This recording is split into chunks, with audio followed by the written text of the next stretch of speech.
আমরা জীবনের সবচেয়ে বড় যে ভুলগুলো করি সেগুলো হলো ইমোশনাল হয়ে যে ডিসিশনগুলো নিই। ভালো করে ভেবে দেখো, কথাটা একেবারেই খাঁটি। ইমোশনাল হয়ে তুমি যে ডিসিশনগুলো নেবে সেগুলোর জন্য পরে আফসোস করতে হয়। এই ধরো, তোমার কোনো একটা কষ্টের কথা, তোমার কোনো একটা সিক্রেট তুমি ইমোশনাল হয়ে তোমার একটা ফ্রেন্ডকে বলে দিলে। সেই ফ্রেন্ডটা এমন কাউকে জানালো যার জানাটা উচিত ছিল না। তাহলে ভেবে দেখো, কথাটা পুরোপুরি খাঁটি নয় কি? আমরা রাগকে কন্ট্রোল করতে না পেরে কত উঁচু নিচু কটু কথা বলে দিই, তাতে আমাদের সম্পর্কগুলোও খারাপ হয়ে যায়।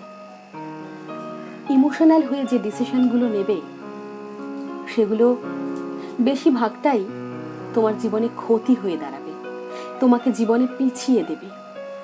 তাই যখন কোনো ডিসিশন নেবে একটু বুদ্ধি খাটিয়ে মাথাটাকে ঠান্ডা রেখে বুদ্ধিদীপ্ত সিদ্ধান্ত নাও।